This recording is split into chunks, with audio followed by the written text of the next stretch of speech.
맨 처음에 빅뱅 이야기를 하려면 이제 우주의 이야기부터요.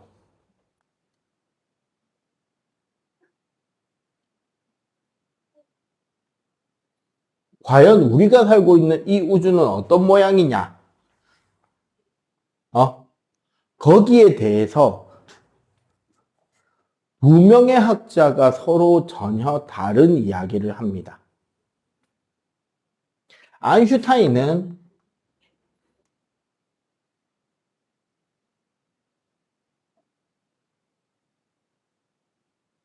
정적인 우주를 말해요.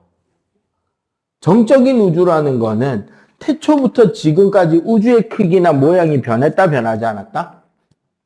변하지 않았다라는 이야기를 하는 거야.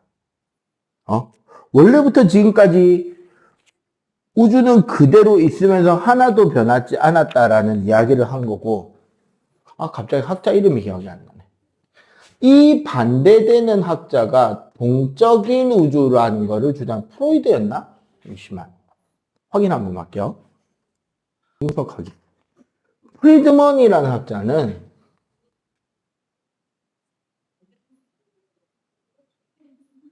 동적인 우주. 우주의 크기는 지금까지 변하지 않는다라는 아인슈타인 이야기에 비해 조건에 따라서 우주의 크기는 계속 변해가게 되는 것이 맞다. 그런데 이 둘의 이야기를 극단적으로 그래프로 그리면 시간이 흘러갈 때 우주의 크기는 아인슈타인의 정적 우주는 아주 이상적인 크기가 태초부터 지금까지 계속 유지가 된다라는 이야기였고, 프리드만의 동적 우주는 우주를 구성하고 있는 물질의 밀도에 따라 우주가 바뀌는데, 밀도가 너무 작으면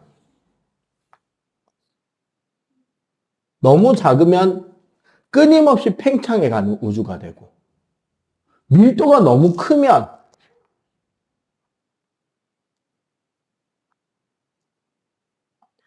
커졌다 작아졌다 커졌다 작아졌다를 반복하는 우주가 된다라고 하는데, 여기에서 프리드먼은 자기가 예측하건대 아인슈타인 박사가 정적 우주, 우리가 우주 크기에 변하지 않는다고 착각하는 건 뭐다?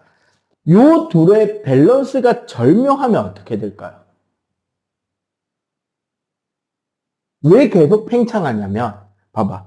우주에 여기 천체가 두 개가 있다 쳐요. 이 둘은 서로 만일력으로 끌어당기고 있겠지. 근데 얘네들이 팽창하는 운동을 해. 그럼 운동을 하는 것 자체가 이 둘을 서로 집어뜯기 위한 일을 해야 되는 거잖아요. 그러면 점점 어떻게 될까? 팽창하면서 느려지겠지.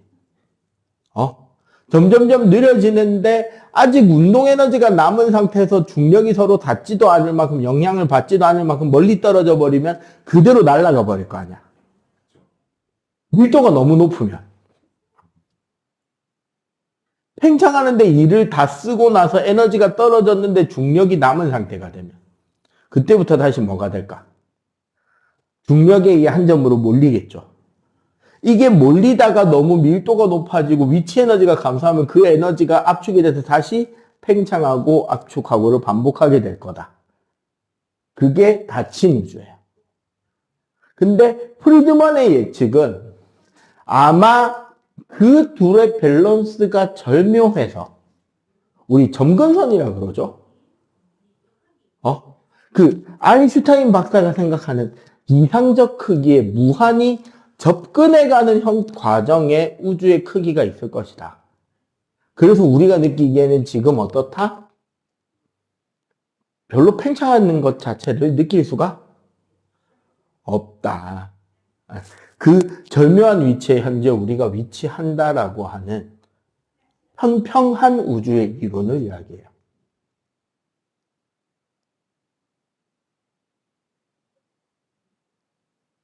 근데 어쨌거나 지금은 변한다, 변하지 않는다? 끊임없이 변하고 있다라는 주장인 거죠. 이 둘의 대립을 해결하게 된 게 바로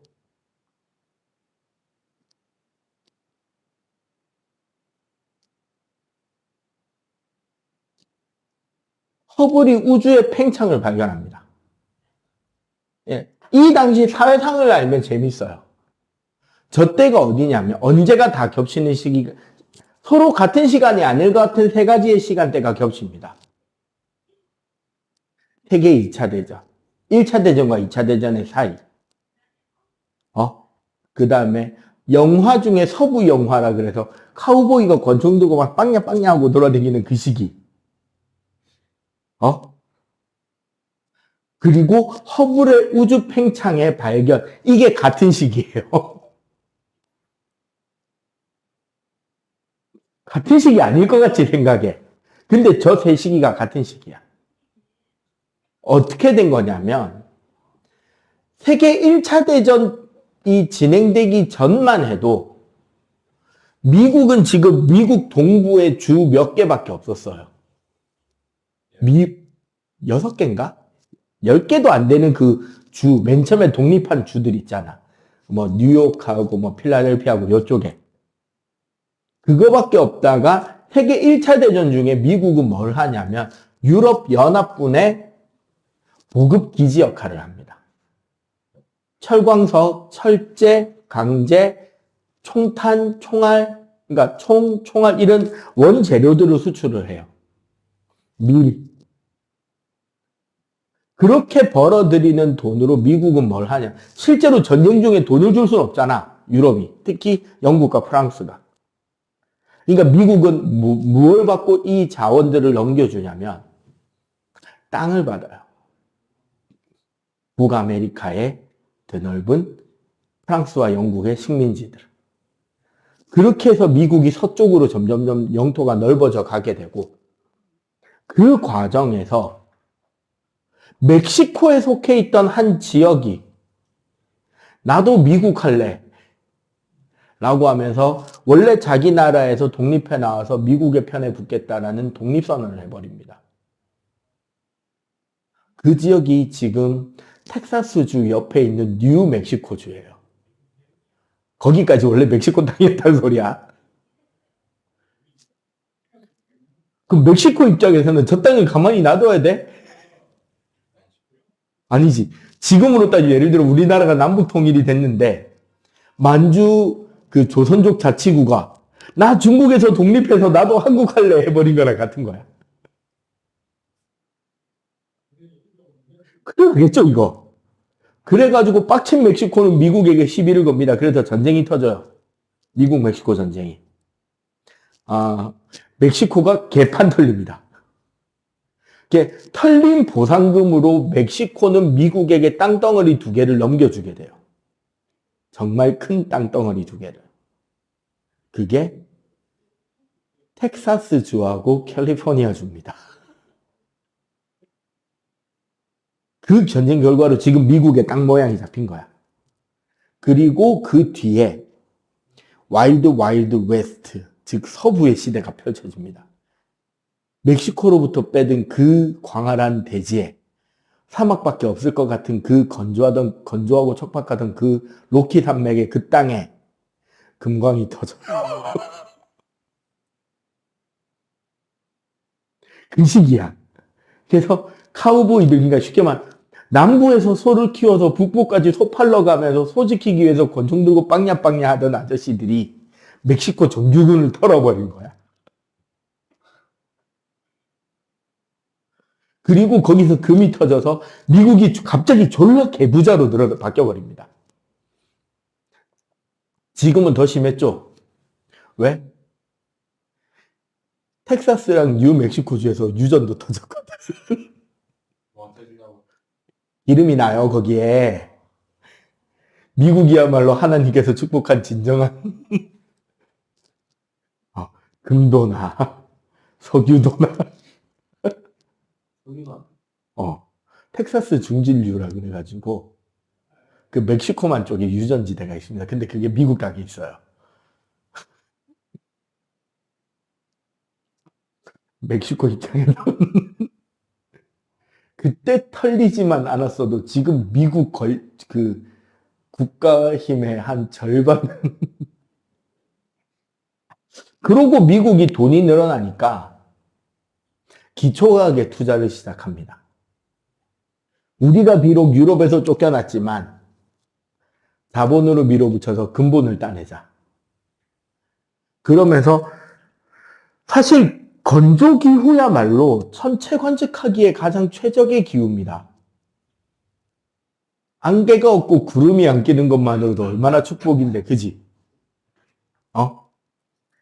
그래서 그 캘리포니아주에 있는 로키 산맥 높은 산 꼭대기, 윌슨 산 꼭대기에 그 당시 세계에서 가장 큰 천체만 안경, 주경 지름 100인치, 그러니까 2m 54cm짜리 반사경을 설치한 망원경을 산 꼭대기에 올리는데 그게 윌슨산 천문대고 거기 초대 천문대장이 에드윈 허블이야. 그러고 네 맘대로 관측하세요. 네가 하고 싶은 거 뭐든지. 자본은 충분하다. 예, 허블이 우주를 보다가 재밌는 걸 발견해요. 그 당시만 해도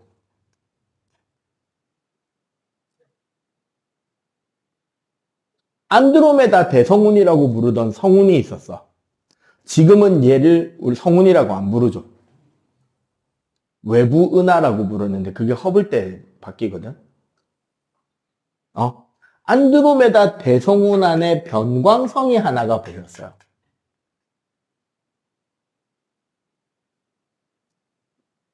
허블이 우주 팽창을 어떻게 찾아낸 거냐면 이걸로 찾아낸 거예요. 문제가 뭐냐면 변광성은 밝기가 밝아졌다 어두워졌다를 반복하잖아. 근데 이 반복 주기가 뭐와 관련이 되냐면 절대 등급이 나와요. 반복 주기로. 그리고 이 평균 밝기가 뭐가 돼? 겉보기 등급이 되겠지. 이 절대 등급과 겉보기 등급을 알면 뭐가 나온다? 네. 거리가 나오는 거예요.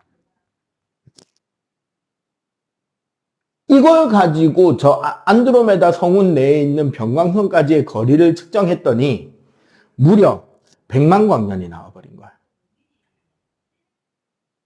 근데 100만 광년이 그 당시 진짜 큰 충격이었던 게 허블 이전에 우주의 크기를 예측한 학자는 우리 그 중학교 3학년에 나오죠.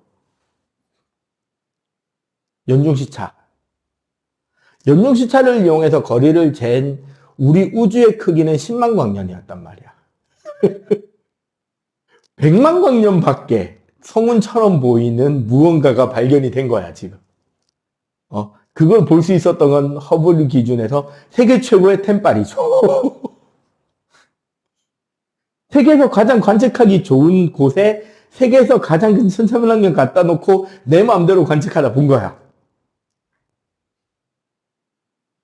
그래서 이거의 이름이 성운이 아니라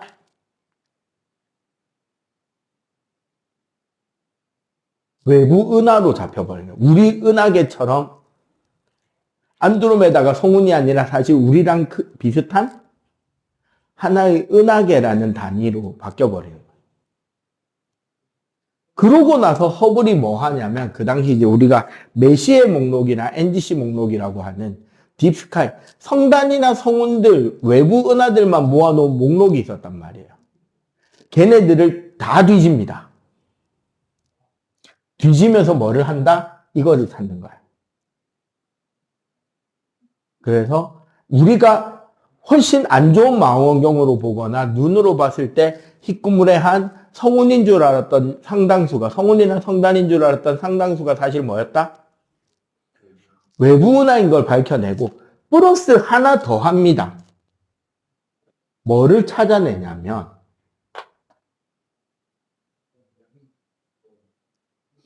도플러 효과라는 게 있어요. 그냥 물리학에서는 물리학 2에 가서 나오는 건데 빛의 파장이 있잖아. 근데 이게 어떤 물체, 광원이 우리 쪽으로 다가오면서 빛을 낼 때와 우리한테서 멀어지면서 빛을 낼 때 빛의 색깔의 변화가 생깁니다.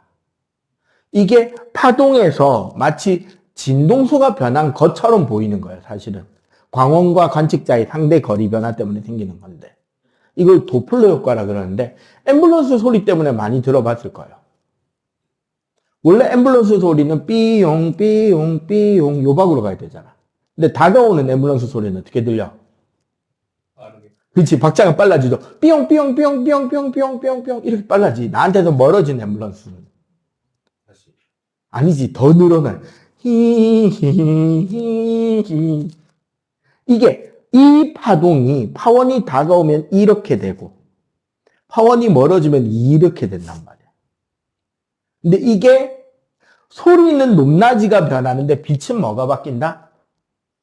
스펙트럼 선의 위치가 바뀌는 거야. 별빛은 원래 뭐가 나와야 되냐면 연속 스펙트럼이 나오잖아. 근데 우주라는 공간, 우리가 진공이라고 하지만 사실 우주에는 수소와 헬륨이 존재하거든요. 밀도가 매우 옅어서 그렇지. 근데 우주는 너무 머니까 오다 보면 뭐 하게 된다? 수소나 헬륨과 충돌하게 된다는 거지. 그 가운데서 수소나 헬륨에게 에너지를 흡수당한 흡수선이 지구에 도착합니다. 응? 근데 그 선의 위치가 정지되어 있는 은하와 지구라면 같은 위치여야 하잖아. 그 은하계가 우리 쪽으로 다가오는 은하계는 스펙트럼 선의 위치가 파란색 쪽으로 옮겨가요. 이걸 청색편이라 그러고 나한테서 멀어지는 은하는 적색편이라 그래가지고 변이가 아니고 편입니다. 쏠린다는 소리예요. 붉은색 쪽으로 스펙트럼이 쏠려요. 근데 이게 빨리 튀면 빨리 튈수록 더 많이 쏠려. 그게 우주에서 그 은하계까지 거리와 얘가 우리로부터 멀어지는 속력이 정비례 한다는 게 나온 거야. 대충. 약간의 오차는 있지만 거의 이 선 부근에서 관측값들이 집중이 되더라고요. 그래서 요 기울기를 허블 상수로 놓고 V는 HR이라고 하는 이게 허블 법칙이에요. 후퇴 속도는 그 은하계까지 거리에 비례한다. 이게 나오고 나니까 모든 은하가 모두에게서 멀어지고 있다는 게 확인이 된 거잖아. 그래서 우주가 팽창한다라는 프리드만의 이야기가 맞다가 된 거야. 그러면 그 다음 학자들은 무슨 이야기를 할까요?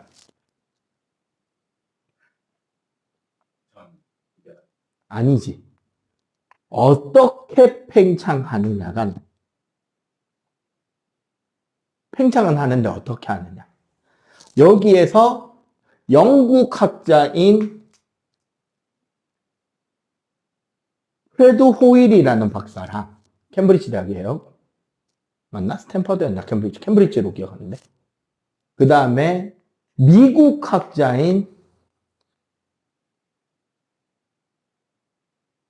조지 가모프라는 학자가 대립하게 됩니다. 팽창하는 방법. 프레드 호일은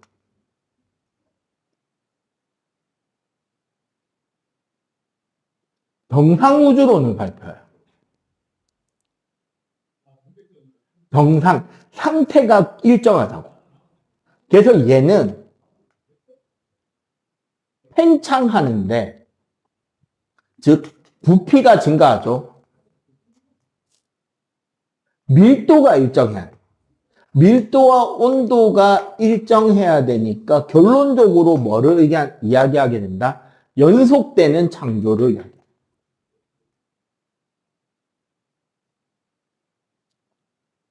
지금 이 순간에도 우주 어딘가에서는 새로운 우주, 새로운 은하계가 만들어지고 그 은하계가 만들어지는 만큼 바깥쪽에 있는 은하들이 밀려난다.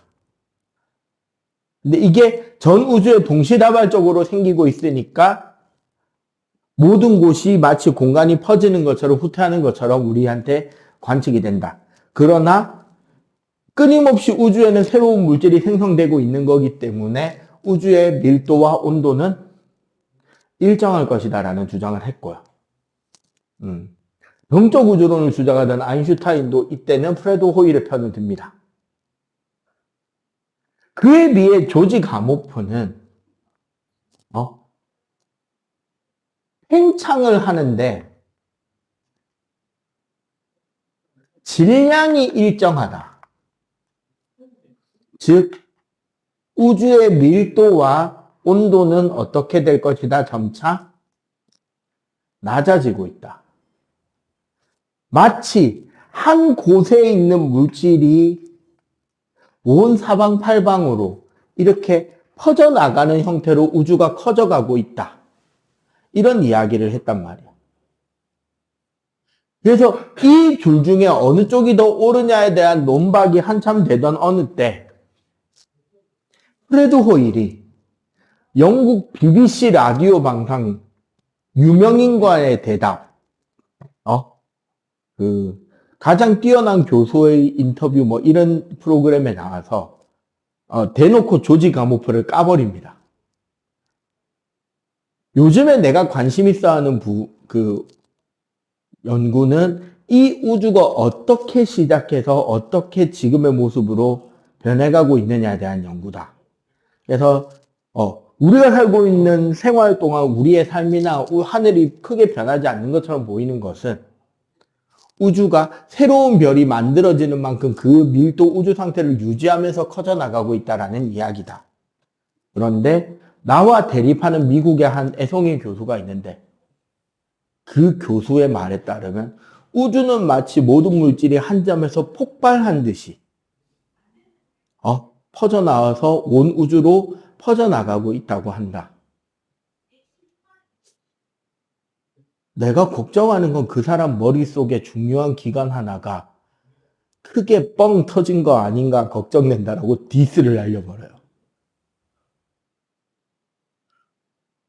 디스라고 날린 게 엄청나게 큰 폭발로 우주가 만들어졌다고 하는 말은 그 사람 머릿속에 뭐가 엄청나게 크게 뻥 터진 거 아니냐.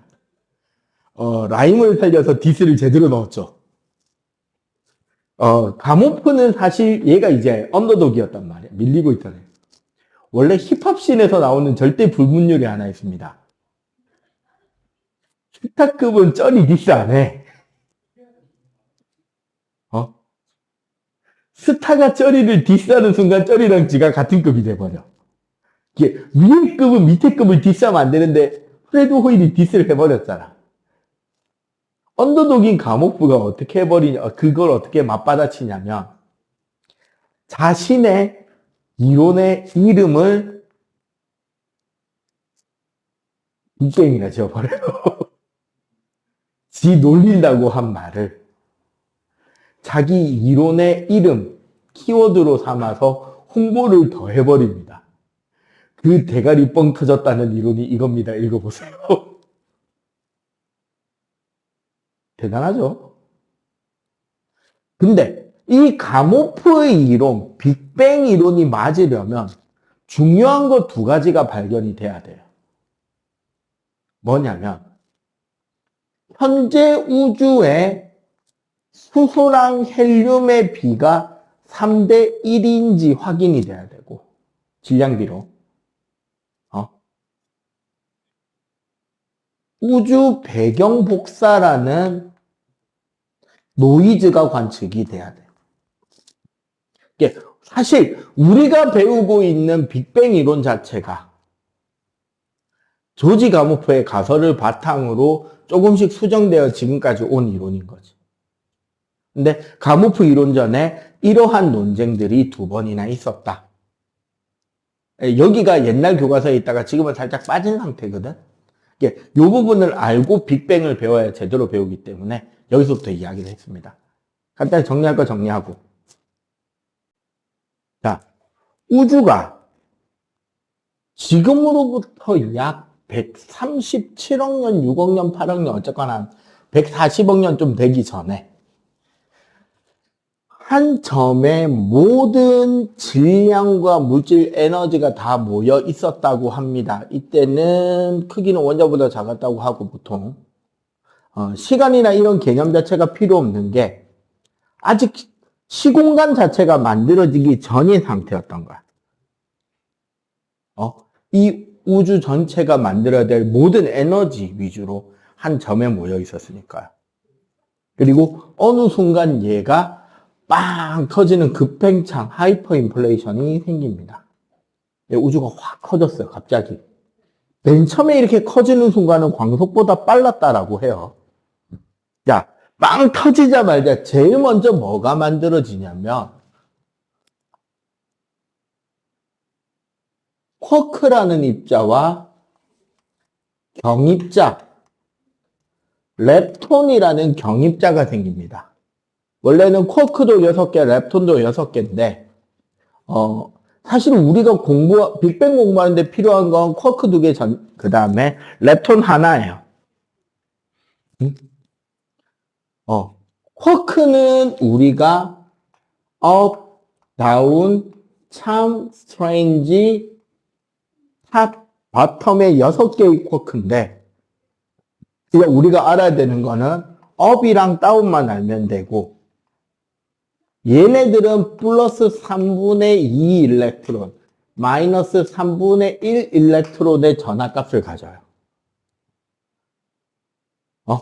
저런 애들이 나오고 경입자는 전자, 뮤온, 타우가 나오는데 전자만 알면 됩니다. 그리고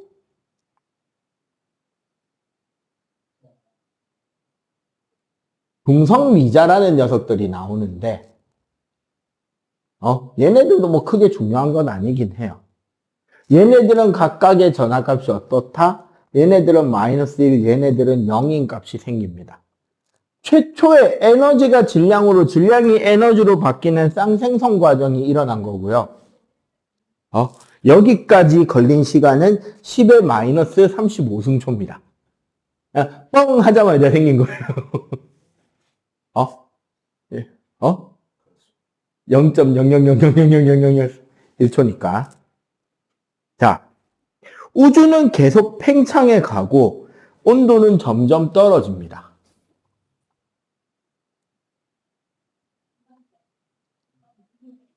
우주가 식으면서 이거 생각하면 돼. 우리 원자 구조는 알고 있잖아. 고체를 가열하면 입자 간 인력이 약해져서 액체가 되죠. 액체를 더 가열하면 입자와 입자의 인력이 사실상 없어지는 기체가 되지. 기체 분자를 계속 가열하면 열분해라 그래서 분자를 이루는 원자끼리 분리가 되고요. 원자를 계속 가열하면 어떻게 될까? 전자가 점점 에너지를 얻어서 전자와 핵이 분리가 됩니다. 여기까지 오면 플라즈마라 그래요. 그 상태에서 더 가열하면 양성자와 중성자가 분리가 될 거고, 그지? 그 상태에서 더 가열하면 양성자나 중성자를 이루고 있는 쿼크들이 나타나는 거예요, 비로.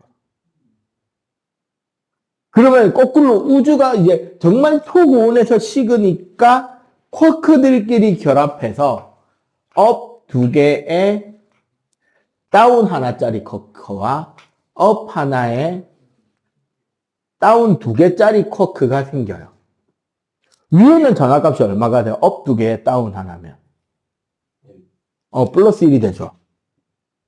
업 하나에 다운 2개면. 얘는 0이 되지. 그래서 요렇게 만들어진 게 양성자가 되고, 요렇게 만들어진 게 중성자가 되고, 여기 그대로 전자는 계속 지 혼자 오고 있습니다.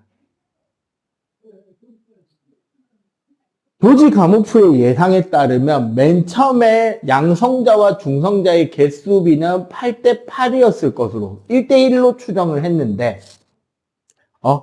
이 과정에서 베타 붕괴라는 일이 생겨요. 베타 붕괴라는 게 뭐냐면 중성자가 양성자와 전자의 중성미자로 쪼개지는 상황이거든. 베타 합성이라고 이 반대도 일어나는데 문제는 뭐냐면 이 베타 붕괴 분해 과정이 발열 과정이야. 근데 우주의 온도는 지금 계속 식고 있잖아. 지금 졸라 뜨겁긴 해도. 그러니까 여기서 역반응보다는 정반응이 더 많이 일어나겠죠. 그래서 8대 8이었던 게 14대 2까지 변화해 갑니다. 여기까지가 10의 마이너스 6승초, 100만 분의 1초 걸렸습니다. 우주의 시간을 인간의 시간에 적용하면 안 돼요. 응? 그러고 나서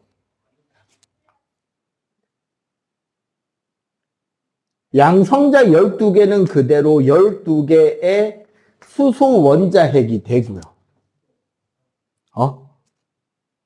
요거 2개와 요거 2개가 합쳐지면 뭐가 된다?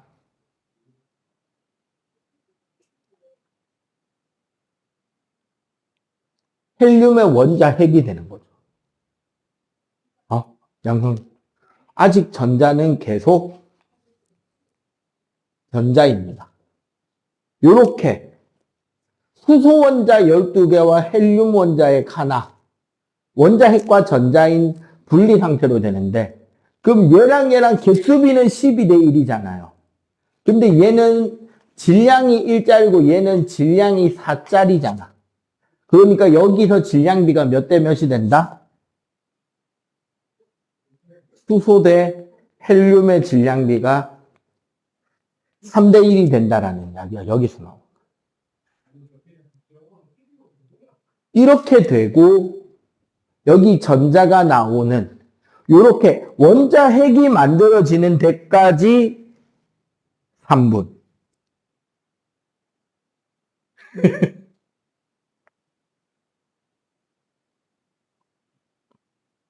여기가 100만 분의 1초. 왜? 너무 빨라요. 수업이 빠르다는 게 아니라. 우주 변화가. 그러고 나서, 아직까지는 솔직하게 온도 몰라도 돼요. 드디어 38만 년이 흐르면,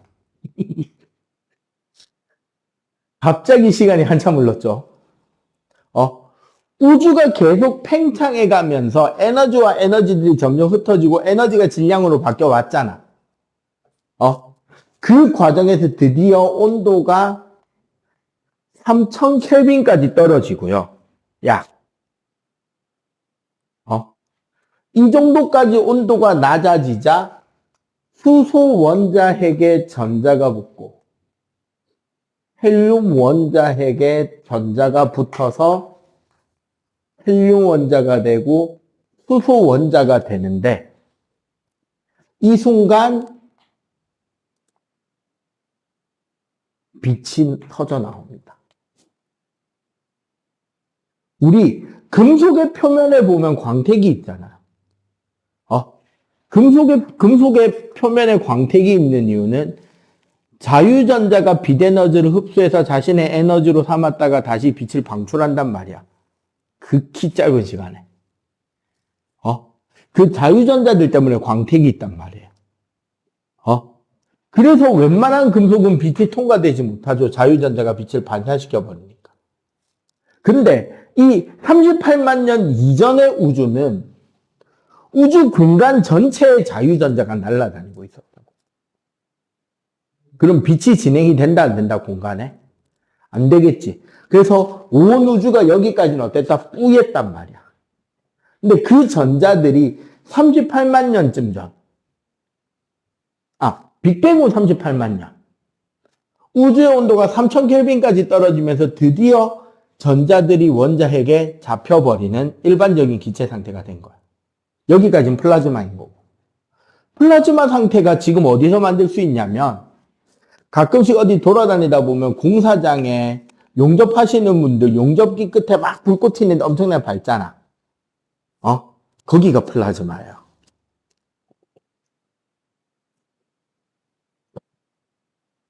그랬다가 우주가 텅 비어버렸죠. 전자가 없어지니까. 그러면서 빅뱅 때 터져서 갇혀있던 빛이 여기서 방출돼 쏟아져 나오는데 이 빛이 뭐다?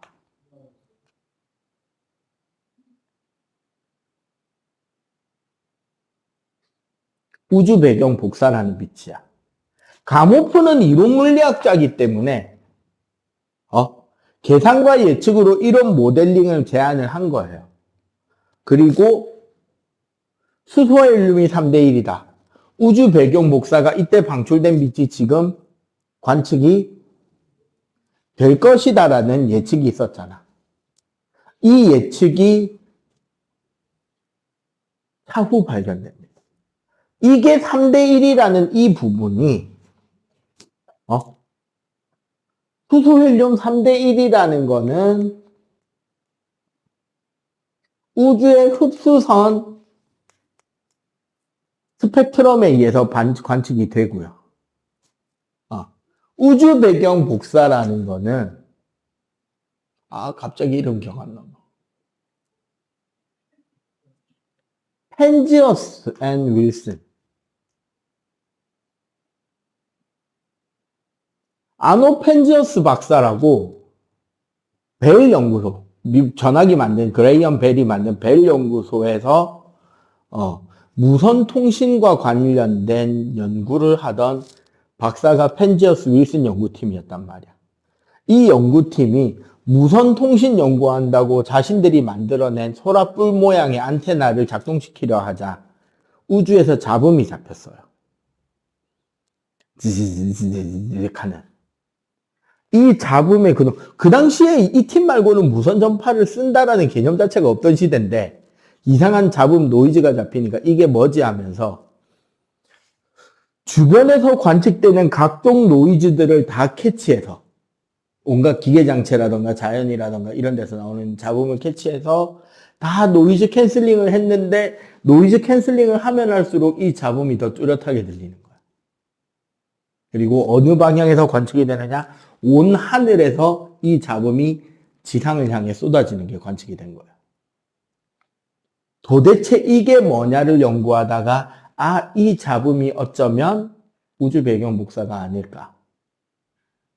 그런 아이디어로 그에 따른 연구나 특성을 연구하고 논문을 써서 냈더니 노벨상이 딱. 꽤 오래 사셨어요, 펜지어스 박사. 2014년에 돌아왔으니까. 오늘 수업 마칠 때, 요거 오늘 거 수업 녹화한 영상 하고요.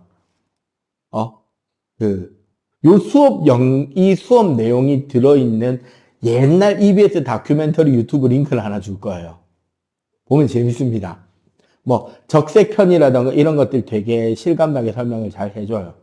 그래서 그런 것들 같이 이제 참고로 해서 보면 좋겠습니다. 오케이? 그래서 이 두 가지가 발견이 된 거예요. 그리고 이제 이 내용을 바탕으로 스펙트럼 이야기를 할게요. 어떻게? 잠깐 쉬었다, 4시에. 자, 여기 봅시다. 다시. 빛을 놓으면 분광기 프리즘에서 파장에 따라서 빛이 나뉘는 건 알고 있고, 그죠?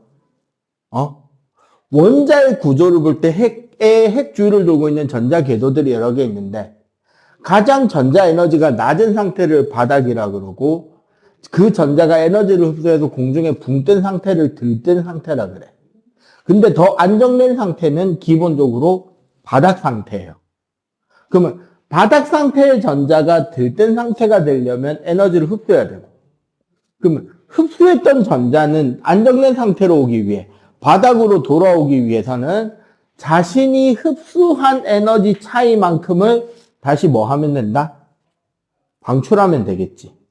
근데 여기서 흡수 가능한 에너지는 열과 빛에너지 등 다양한 에너지를 흡수할 수 있는데 방출하는 에너지는 대부분 뭐로 방출한다? 빛에너지로 복사 방출을 하게 된단 말이야. 근데 여기서 어떤 게 성립이 되냐면 방출되는 에너지 차이가 빛의 진동수에 비례하고 빛의 파장에 반비례한다는 거예요. 그래서 기체 상태의 원소를 생각해 봐봐. 기체 상태의 원소에서는 일반적으로 원자 하나하나가 분리되어 있잖아요. 그러면 어떻게 된다? 핵 주위에 전자 껍질이 여러 개 있잖아요. 그럼 몇 번 껍질에서 몇 번 껍질로 전자들이 오락가락 가겠지. 이 과정에서 봐봐. 원소의 종류에 따라 핵의 전하량이 다르죠. 원소 종류에 따라 전자궤도 반지름이 원소마다 다르잖아. 그러면은 어떤 원소를 가열해서 들뜬 상태로 만들어 놓으면 얘는 연속적으로 뭐로 돌아온다? 바닥 상태로 돌아오면서 각 궤도 에너지 차이만큼의 빛을 방출하잖아요. 근데 각 궤도별로 빛의 진동수와 화장은 간단하게 말하면 색깔입니다. 즉 원소마다 흡수 방출하게 되는 에너지의 크기, 즉 선의 위치와 종류와 색깔이 같다 다르다 원소마다 다 다르게 나타나죠. 그런 빛들이 섞여 있던 게 불꽃 반응이고, 불꽃 반응에서 나온 빛을 분광기로 번역하면 여기 선이 여러 개가 나올 거 아니야. 이게 방출선 스펙트럼이 되는 거예요. 응? 그런데 고체가 되면 이야기가 달라져요.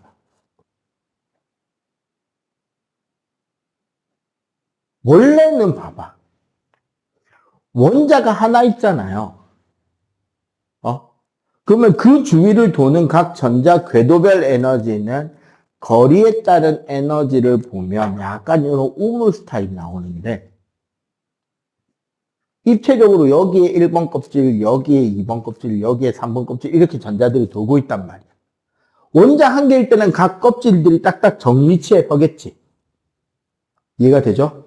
근데 요거는 원자죠. 분자가 돼버리면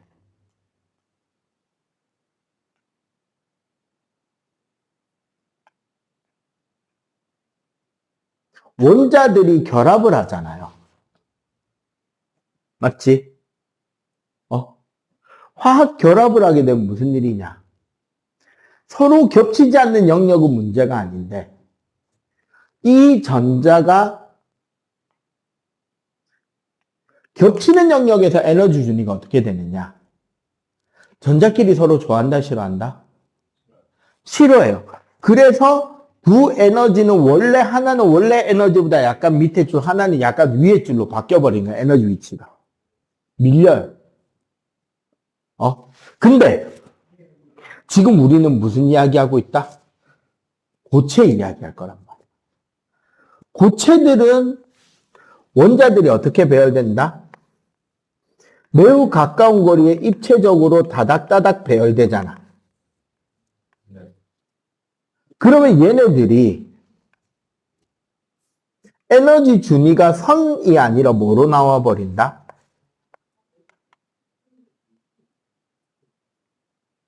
연속된 면으로 나와버리게 돼. 이거를 우리가 나중에 가면 배우는데 에너지 D가 됩니다. 그럼 이런 에너지 D가 되면 봐봐. 요 궤도 크기 차이에서부터 이 궤도 크기 차이는 다 연속적으로 커버가 되죠. 그리고 이 크기 차이도 다 안에서 에너지 영역이 커버가 되잖아. 그러다 보니까 원래 원소에서는 이렇게 선 스펙트럼으로 나오던 스펙트럼 선이 고체가 되면 어떻게 된다? 각 선이 이렇게 두꺼운 영역을 칠하기 시작한다는 거야. 그러면 모든 종류의 에너지, 빛, 색깔이 고체에서는 다 방출이 되겠죠. 에너지 폭만큼 색깔이 결정된다 그랬으니까. 이해가 돼요? 그래서 결국 고온의 고체나 우리 별 같은 고밀도 천체에서는 결국 고온이라는 말 자체가 들뜸이잖아. 그래서 들뜬 상태에서 바닥을 가면서 나오는 빛은 연속 스펙트럼 무지개가 나오는 거야. 그럼 무지개가 나오는 빛은 사실 태양빛과 별빛, 그리고 백열등 정도만 여기에 속한, LED도 안 돼요, 사실은. 오케이? 그리고 고온의 기체, 즉 가스에서 나오는 빛은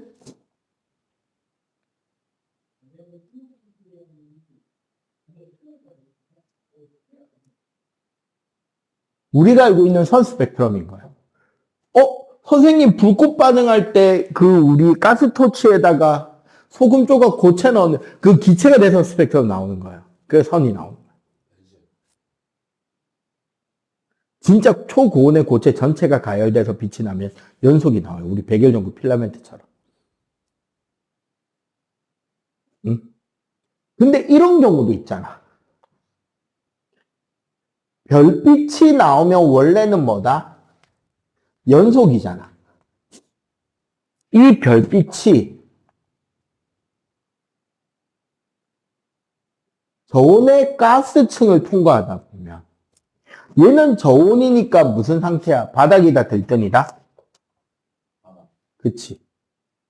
이 바닥 상태의 가스가 연속 스펙트럼이 통과되는 동안 자기 위치의 에너지를 뭐 한다? 특정 에너지를 흡수하게 돼요. 그러면서 바닥이 일부 들뜬이 되면서 여기가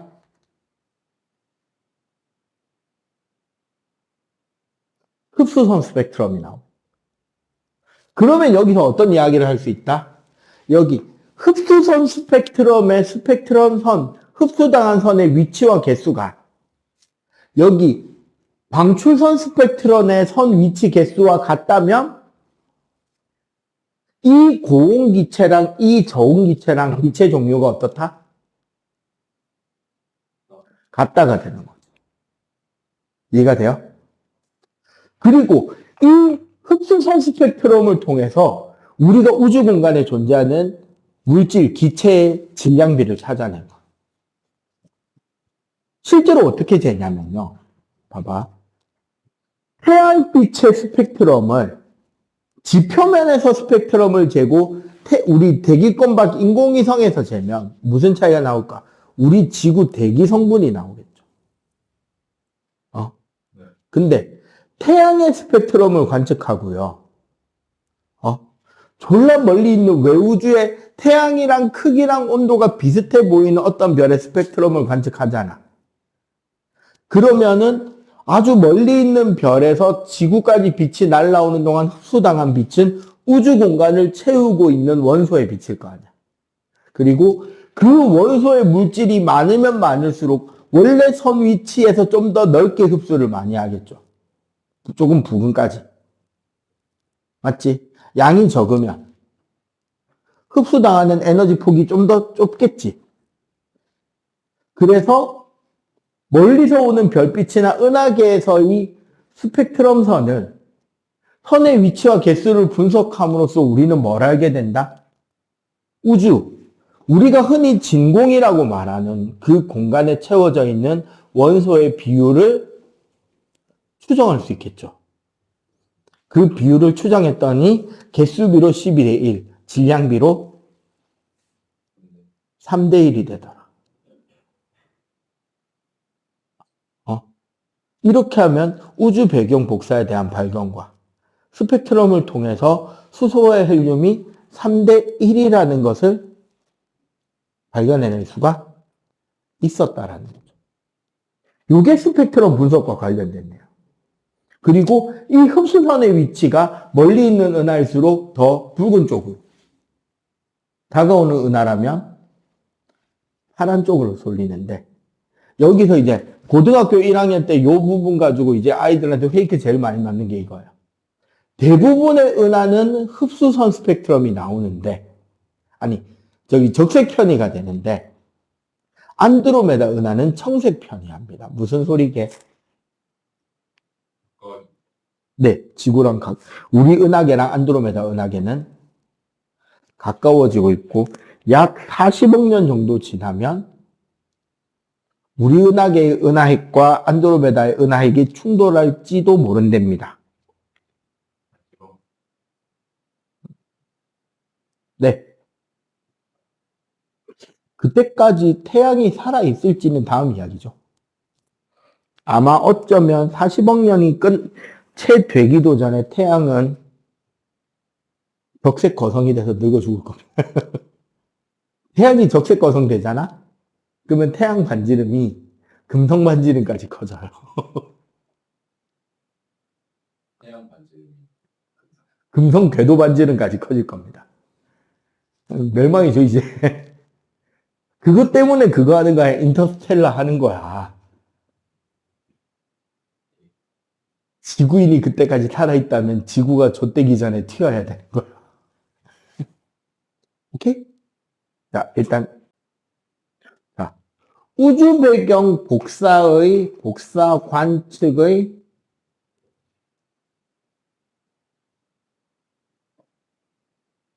우주 배경 복사를 통해서 우리가 어떤 걸 알게 됐냐면, 맨 처음에 펜지어스 시 때는, 빅뱅 이론의 증거였죠. 그냥 단순하게. 그 뒤에 코비라는 위성이 올라갔고 WMAP이라는 위성이 올라갔고 현재는 플랑크 위성이라는 위성이 올라가 있어요. 이 위성의 관계에서는 점점 해상도가 높아지고 여기서 해상도라 그리고 분해능이 뛰어나집니다. 온도를 구분하는 능력이 훨씬 좋아졌어요. 우주의 온도를. 그래서 결론적으로 이 두 가지의 발전을 통해서 우주에는 밀도가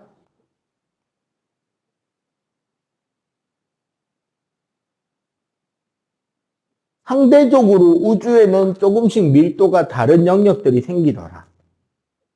밀도가 좀 더 높은 곳도 있고 방향에 따라서 우주의 밀도가 좀 더 적은 곳도 있더라. 그래서 저기 지금 나와 있는 저게 사진 색깔로 봐서는 저게 WMAP 위성 사진인데 저기 빨간 점에서 파란 점 사이가 한 0. 몇 켈빈 차이 납니다. 온도가 높은 곳이 일반적으로 밀도가 높아요. 그리고 저 지도를 바탕으로 아마 그 우주 관련하는 뭐 쇼츠나 이런 것들을 보다 보면 한 번씩 보이는 그 구조였어요.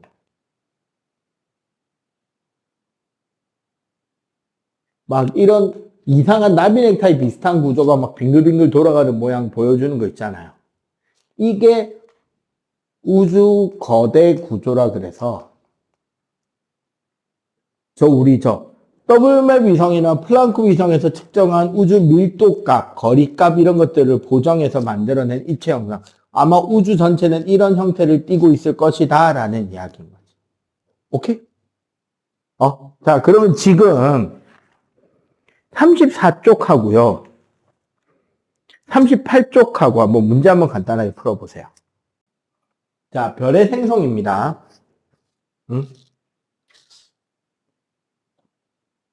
요게 이야기가 조금 특이하게 가는데, 아까 우리 앞에서 맨 마지막쯤에 그 이야기를 했잖아. 우주 배경 복사를 봤을 때, 온도가 높은 곳이 밀도가 높은 곳이다. 우리는 그런 데를 뭐라 부르냐면,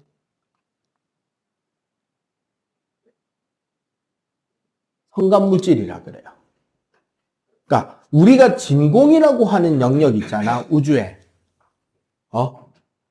진공이라고 하는 부분은 어느 정도까지가 진공이냐면 1세제곱미터의 원자 한 개 이하면 진공이라고 합니다. 그럼 원자 있는 거잖아요, 생각을 하잖아. 참고로 우리 그 고등과정 화학 1에 맨 처음에 몰 개념 나올 때, 이런 이야기를 해요. 0도씨 1기압 기준, 기체 분자 6.02 곱하기 10의 23승계가 어마어마하게 입자수가 많죠? 6 뒤에 동그라미 23개. 고작 22.4리터입니다. 네, 1세제곱미터면 1000리터예요. 없다고 치는 게 맞다, 그죠? 그런데 성간물질은 그 진공인 영역에 비해 꽤나 입자수가 많답니다. 뭐, 이제 위치에 따라 다른데. 그리고 이 성간물질이 다양한 형태로 우리 지구에서 관측이 되는 게 뭐다? 성운이에요.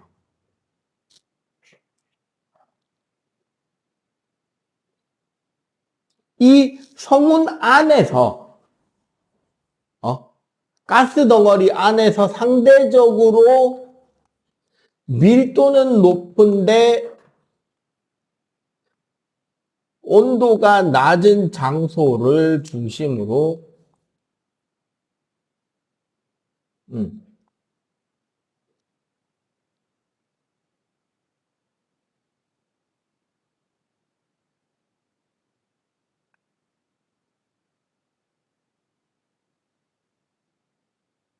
성운가스가 그 중에서 좀 더 밀도가 높고 성운 중에서도 상대적으로 온도가 낮은 곳이면 만유인력이 작동하기에 좋은 조건이란 말이에요. 거기를 중심으로 가스들이 압축되기 시작합니다. 점점 모여들기 시작해요. 이렇게 모여드는 단계가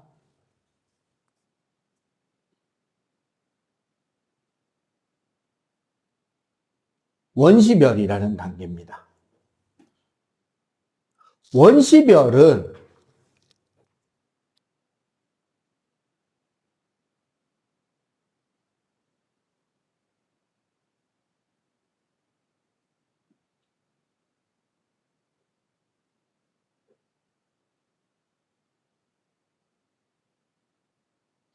중력 수축이 일어나면서 위치 에너지가 열 에너지로 바뀌면서 내부의 온도가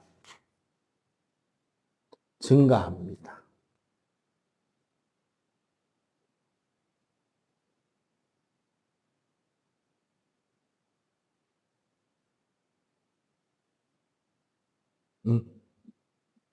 자, 이 중력 수축 과정에서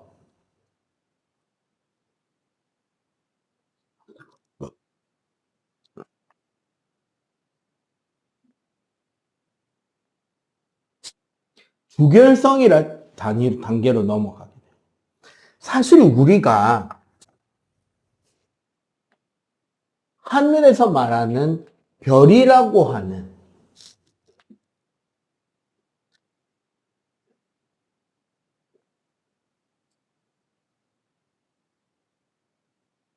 우리가 별이라고 하는 그 얘네들을 하나의 수명이라고 볼 때 대부분의 별이 유지되고 있는 위치가 바로 이 주계열성이에요. 가장 중요한 건 핵 중심의 온도가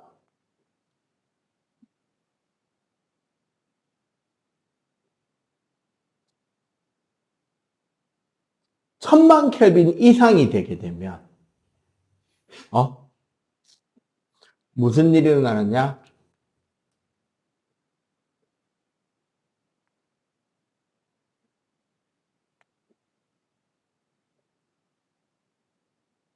수소 핵융합으로 4개의 수소가 헬륨으로 합쳐지고요. 이 과정에서 질량의 손실이 에너지를 만듭니다. 요 공식이 E는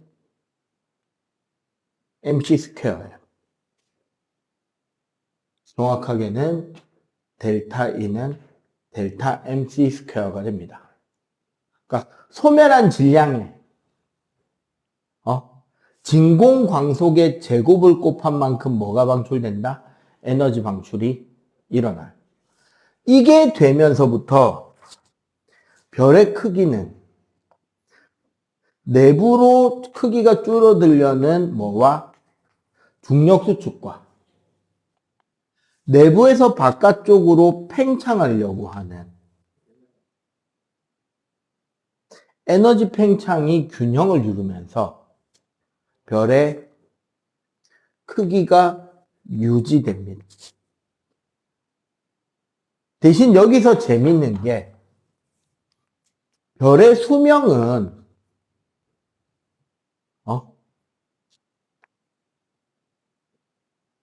그 맨 처음에 별의 질량이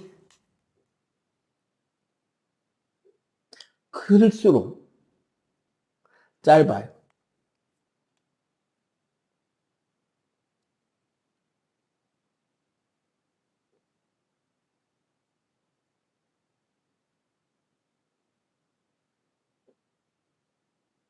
질량이 작을수록 그 별이 오래 삽니다. 그렇다고 무한정 오래 사는 건 아니고요. 여기서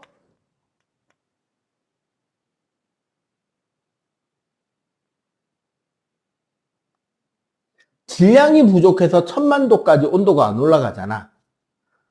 이러면 뭐가 되냐면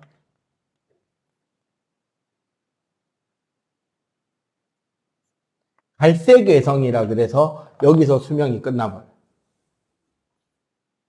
이렇게 해서 별들은 어디까지? 주계열성까지 오게 되었다. 오케이? 자, 일단 요거 정리. 드디어 우리 별의 질량에 따라서 죽음도 바뀝니다. 질량이 클수록 빨리 죽고 질량이 작을수록 오래 살게 되는데 그 뒤에 죽는 모습도 달라져요. 여기서 이제 그걸 알아야 돼. 통과 체계는 두 개의 진화 루트가 전혀 다른 루트로 설명이 되는데 그건 아니에요.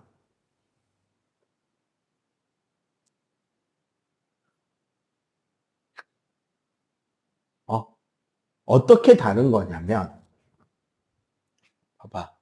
결국 주계열성에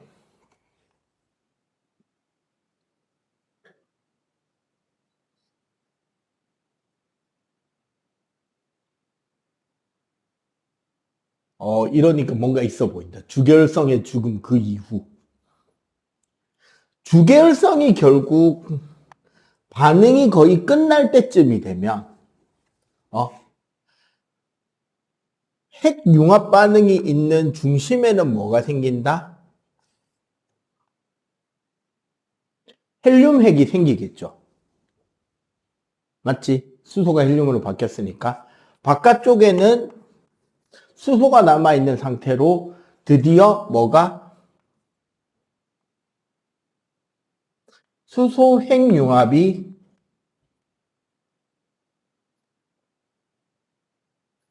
종료가 됩니다. 그럼 이 뒤부터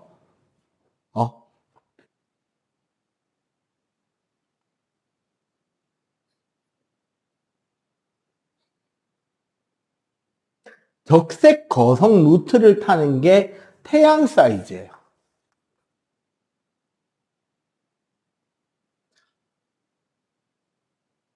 적색 거성 루트라는 건 다른 게 아니야. 어떻게 된다? 헬륨 원자 3개가 탄소로 합성이 되는 헬륨 핵융합이 시작됩니다.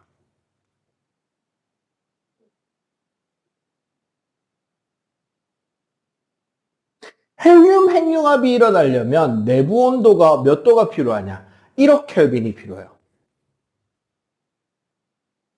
핵의 온도가.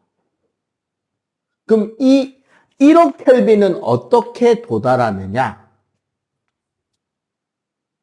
핵의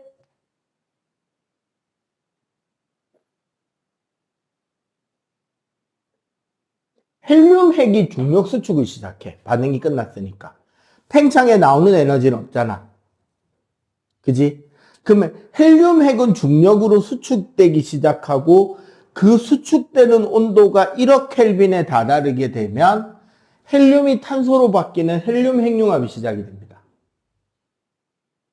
그 에너지로 인해서 그럼 이제 적색거성은 중심에 무슨 핵이 생겼다?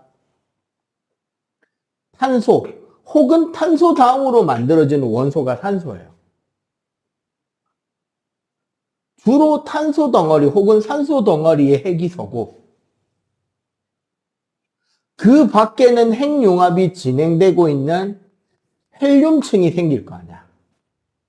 맞죠? 그리고 이 중력 수축 과정에서 열은 방출이 되잖아요. 그 열 때문에 이 원래 밖에 있던 수소층이 밖으로 밀려나 버립니다. 수소층이 밖으로 점점 밀려나면서 표면 온도가 떨어져요. 요게 적색거성이야.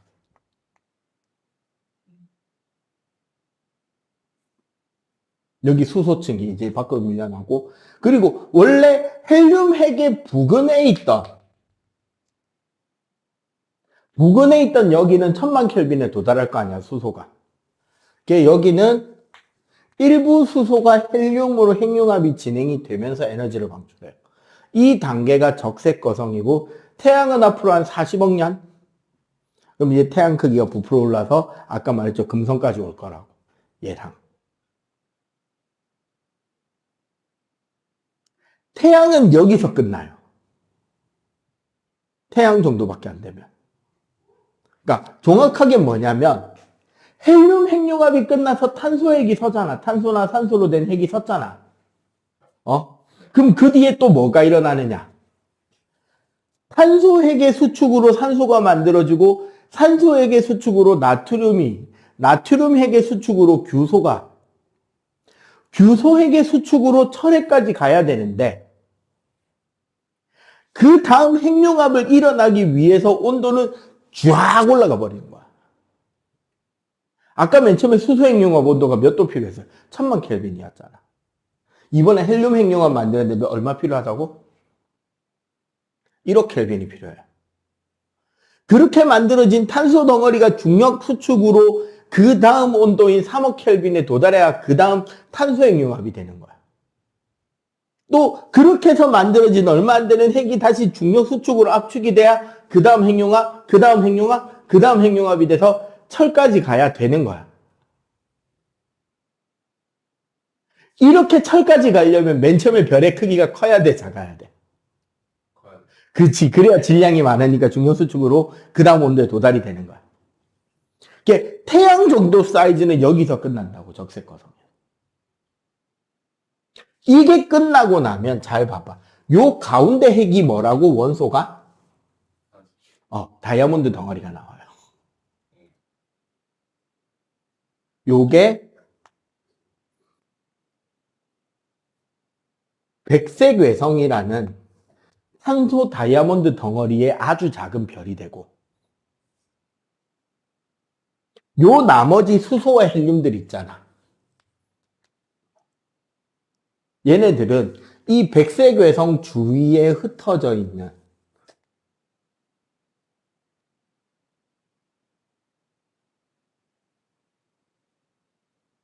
우리가 행성상 성운이라고 하는 반지 모양의 가스층이 되고 점점점 흩어져서 날아가 버립니다. 이 가스들은 당연히 그 다음 별을 만드는 성간물질이 되는 거야. 그리고 백색외성이 남아요.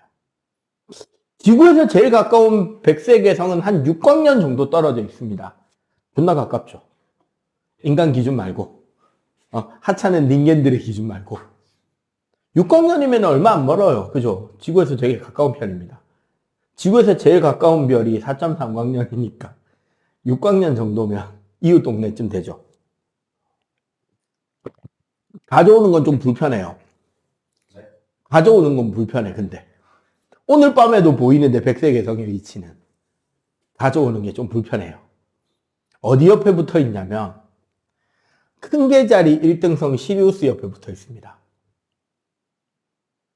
그러니까 우리가 보는 큰 계자리 1등성 시리우스가 사실은 주계열성과 백색외성의 쌍성계예요.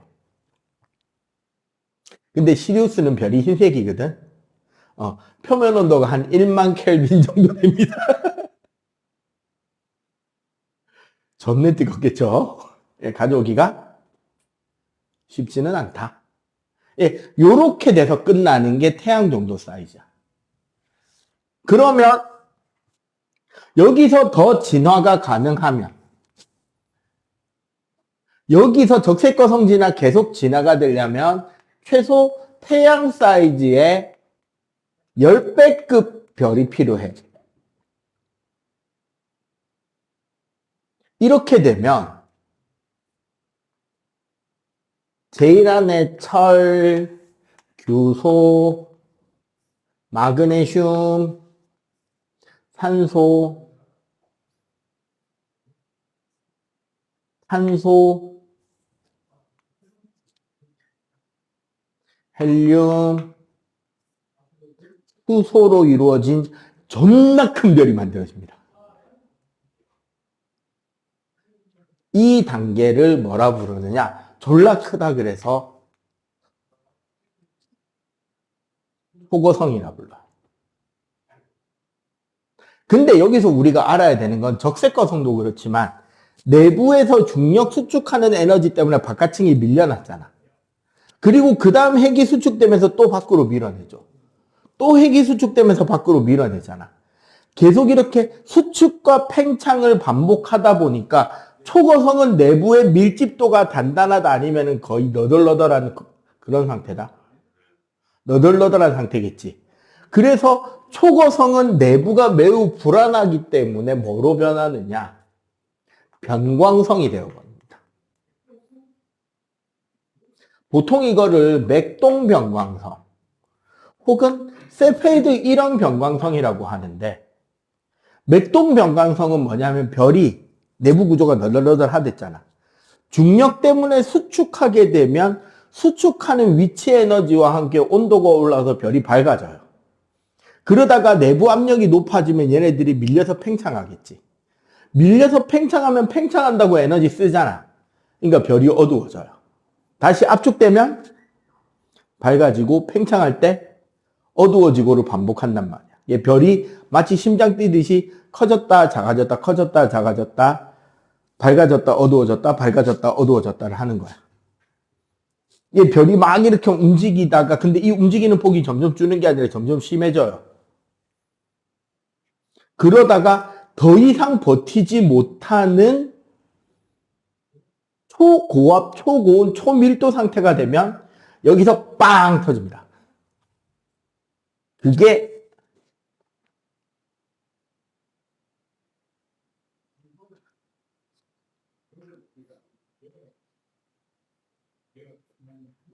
초신성 폭발입니다. 이렇게 빵 터지면 그 압력으로 내부에 있던 초고밀도의 금속핵 부분 있잖아.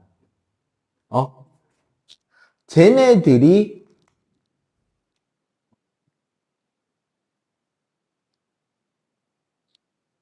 중성자별이라고 하는 별 전체의 밀도가 원자 핵급이 되는 별로 가요. 그리고 이 정도의 밀도를 가진 별이 되면 중력이 존나 세진단 말이야. 중력이 존나 세면 셀수록 그 별에서 빠져나오는데 필요한 속도 역시 증가하겠죠. 너무 증가해서 탈출 속도가 광속보다 빨라지는 별이 될 수도 있어요. 그게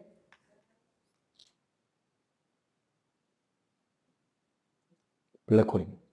사실 블랙홀이 따로 있고 중성자별이 따로 있는 게 아니라 블랙홀의 정체는 중성자별입니다. 단지 우리가 이벤트 호라이즌 사건의 지평선 혹은 시간의 지평선이라고 불리는 영역이 존재해요. 그게 뭐냐면 그 별의 중심에서 일정 거리 떨어진 지점의 탈출 속도가 광속이 되는 지점인 거야.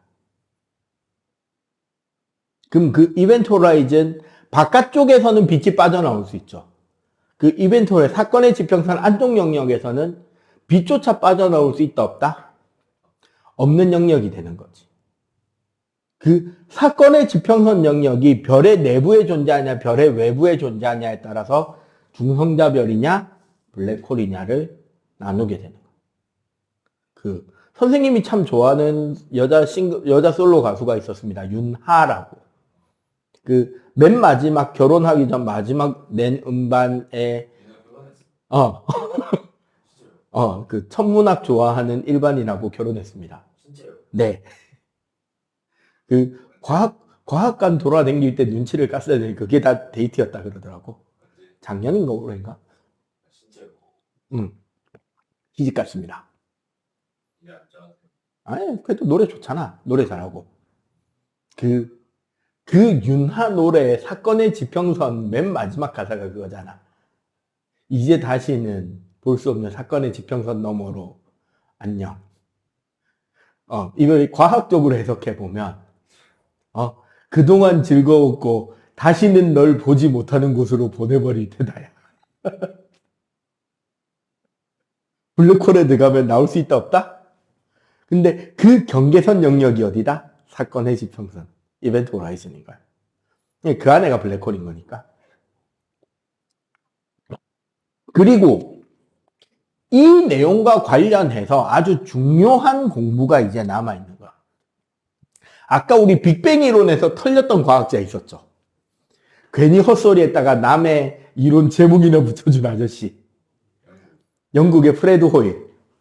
그 사람의 논문, 호일 박사의 논문, 별 내부에서의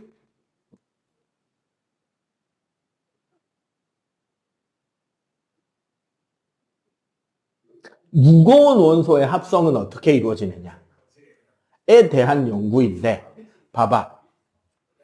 태양 정도 되는 별은 내부에서 수소, 헬륨, 탄소나 산소까지 만들 수 있죠. 초거성까지를 생각한다면 별의 내부에서 원자번호 26번 철까지 만들어낼 수 있단 말이야. 왜 철까지만 되느냐면 이 철이라는 원소가요, 원자 핵의 배치로는 가장 안정된 원소야. 전자 배치는 18족이 안정하잖아, 그지? 근데 핵의 구조만 놓고 따지면 철원자가 제일 안정해. 그래서 수소부터 철로 가는 핵융합이 발열 반응. 그러면 철원소를 쪼개서 헬륨으로 보내려면 오히려 흡열, 에너지를 투입해 줘야 되는 거야. 근데 자연계에 존재하는 가장 무거운 원소가 우라늄이에요. 우라늄을 쪼개서 철 쪽으로 가는 거는 핵 분열이 발열 과정이에요. 핵융합은 흡열 과정이 된다. 철이라는 원소가 가장 안정된 원소이기 때문에 별의 내부에서 합성할 수 있는 마지막 원소는 철이에요. 그런데 이 과정에서 초신성 폭발이라고 하는 어마어마한 에너지가 발생할 수 있잖아. 그 에너지를 바탕으로 철에서부터 자연계에 존재하는 마지막 원소, 우라늄까지의 합성이 가능해집니다. 그리고 이렇게 만들어진 원소는 초신성 폭발과 함께 온 우주로 흩어지는 거지. 그리고 그렇게 해서 만들어진 성운에서 태양이 만들어지고, 태양계가 만들어지고, 지구가 만들어지고, 그 안에서 생명이 짜잔 하고 탄생하게 된 거야.